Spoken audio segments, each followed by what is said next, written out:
All right. So, been talking to Victor, right? And he may be a little bit disappointed in your mechanics. And when I say a little bit, uh, just like need to work on them, maybe a little bit. So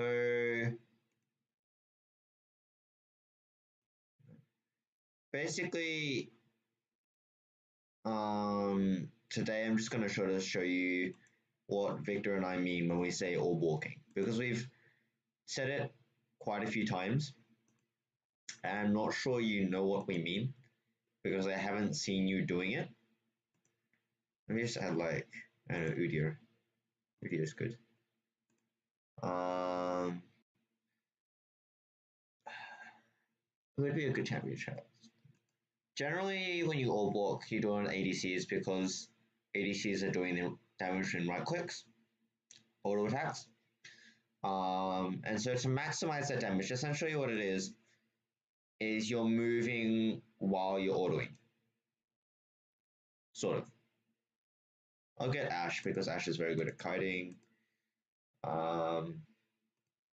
His whole temper fleet. It's fine.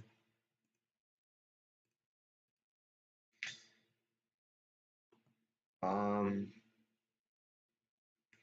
and it's something that you just sort of have to practice getting in the rhythm of. I don't think you necessarily have to go into practice tool to do it, but it's important to sort of practice at least while you're in game, if that makes sense. Hello, Mr. Udir bot. By the way, if you're ever looking for a cheap ADC, Ash is perfectly fine. Like, she's not good, but she's not bad.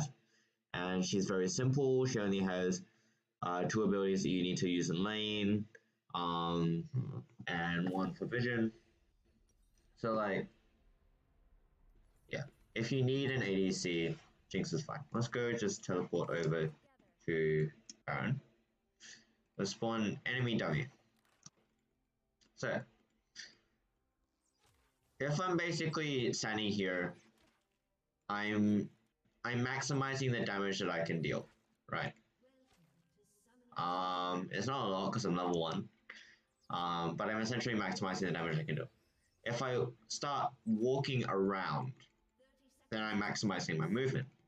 The way to maximize your movement and damage is to auto, hit, auto, hit, auto, hit, auto, hit. And because of the way that attack animations work, you'll end up um, you'll end up walking before the wind down time for the auto attack animation finishes. And so while you may not have maximum damage at with low attack speed, you're maximizing the amount of movement you get for the amount of damage you're outputting. So if I just teleport back to base, and go to full build, 10,000 gold. Let's see, Orc, Phantom, Ping, Crit, and a Bloodthirster. Let's teleport to the dummy. And so, if I move around like this, while I'm getting damage off, I'm also able to move around. And that comes in really handy when you're kiting. So if I can go find, let's go get a dragon actually. And so this is the main tool that you use to make sure the ADC stays alive.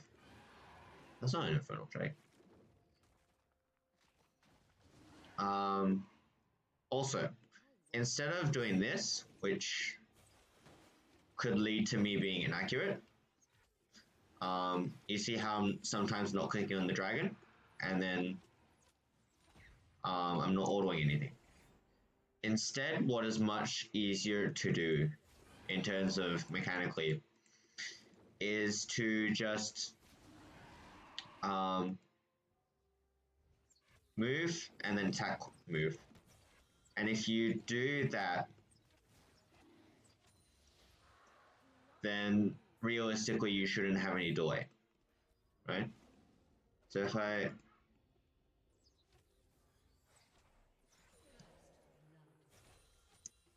maybe I should get rid of my items. Hopefully I'll be able to show you what it looks like when I fight the Udyr. Let's get this over screws. That's for 30 seconds. I'm gonna pull the vault lane. Alright, so I'm level 18, which is a bit unfair. Oh well. Udyr, come here. Saber towers. Okay. So if I go like this, then while Udyr is running away, especially because Ashe has a slow on her passive, I can keep up with Udyr while also managing to do damage to him. And so this is just something that you need to learn as you're practicing like ADC mechanics. By the way, when I'm running away from something, what you really should be doing, if I can get a minion wave to come here. Where's my minion wave? All right.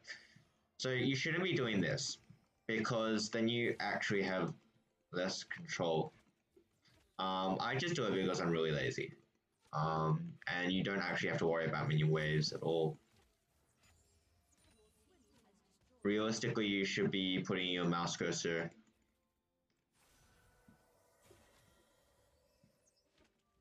nearby the target you want to attack. And generally, the target you want to attack will be in the same direction as your mouse cursor. So I'll just go on some other ADCs to show you sort of the same mechanics. Personally, the way I learned to Orbwalk was with Callista, because of the way that Callista passive works and how you need to click after every auto attack. Let's also get Udyr again. There you go.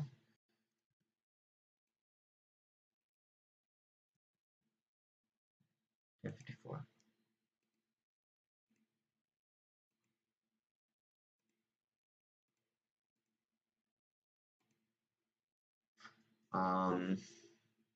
Do I recommend that you play Callista? Absolutely not.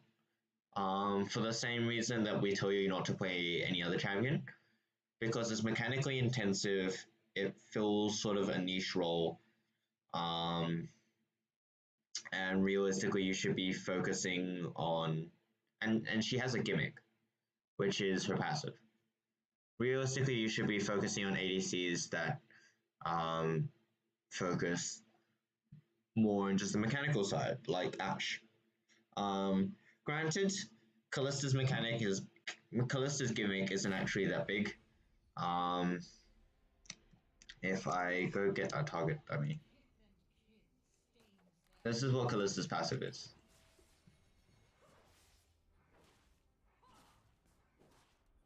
So basically, whenever I auto attack, I can issue a move command to Callista, and it'll move her around.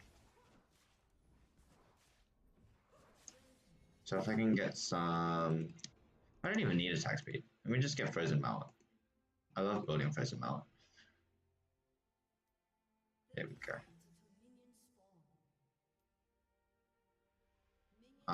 And then see if we can find Udyr again, because I know he's hiding out in bot lane.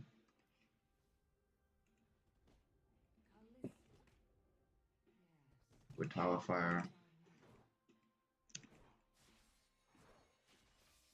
So I missed that one.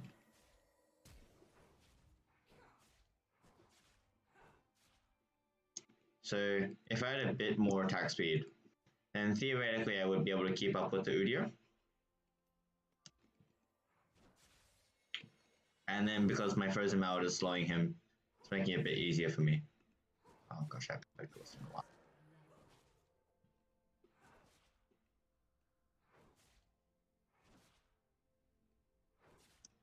Let me teleport back home. And I'll show you what this looks like with like an actual amount of attack speed without the frozen mallet, because you should not be building frozen mallet on Callista. I need to emphasize this more. Do not follow my builds. My builds are bad. Okay? I build them because they are bad. You should not be following them.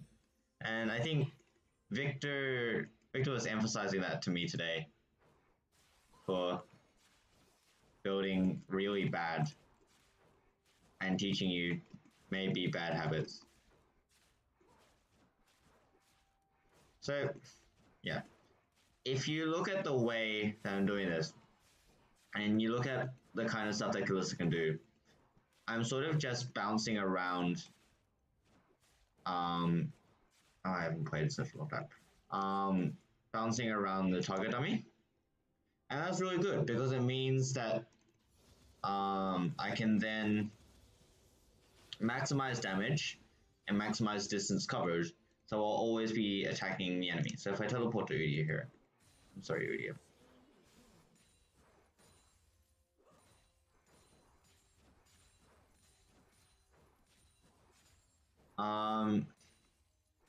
If you ask me, Janice, this is really hard. I'm finding it really hard. What do I do? I'd say the bit you're probably finding hard would be just getting in the rhythm of it, which just takes practice, just like anything else. But you really have to feel the rhythm of the auto attacks. And that's sort of part of knowing your champion, knowing the game, knowing how fast they attack.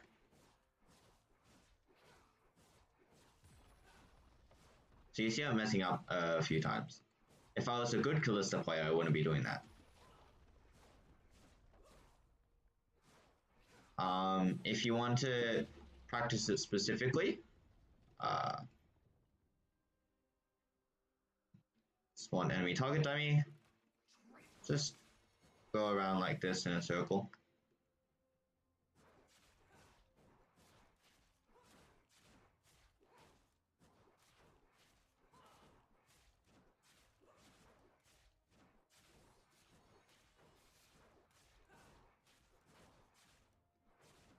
I'm doing that really badly. I should be practicing with a bit less attack speed.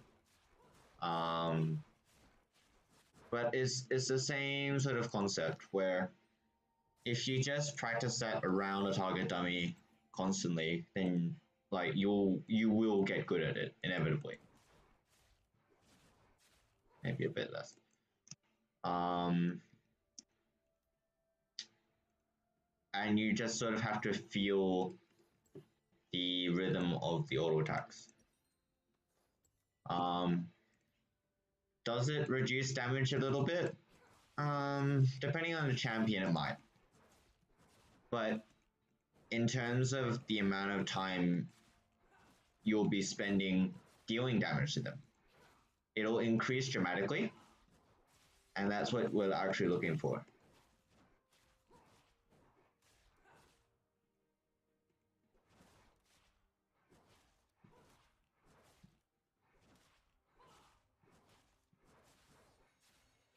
So if you can do this, walk around a circle while autoing a target dummy, while keeping them in your attack radius, then you'll be able to do it. That's basically all you need.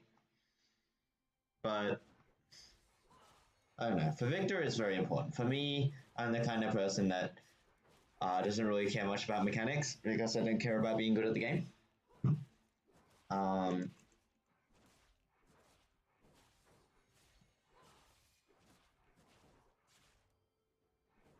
Can get an Elder Drake. Can show you what sort of difference it's made.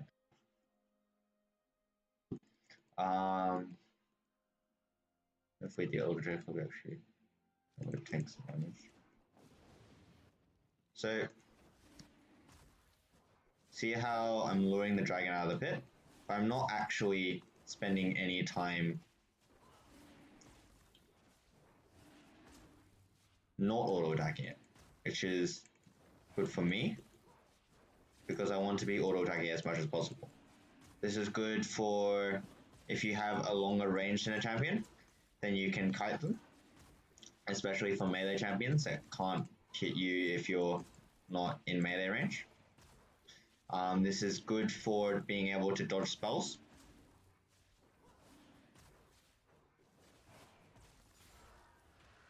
This is good, just a good practice in general. And you see how the Scuttle Crab is running away from me?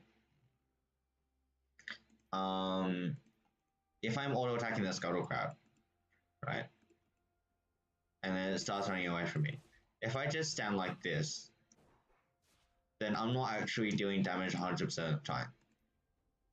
And so I'm wasting time in between auto attacks getting up to it. But if instead I go like this, and that'll work on any ADC, not just Callisto. That increases the amount of time that I spend in contact with the Scuttle Crab, and increases the amount of damage. Do I think you need to go into the practice tool to learn this specifically? Not really. It's something that you can pick up in game, but good for you to practice. Don't not be practicing it because it's important. Um, anyway, that's pretty much it. Just sort of do that.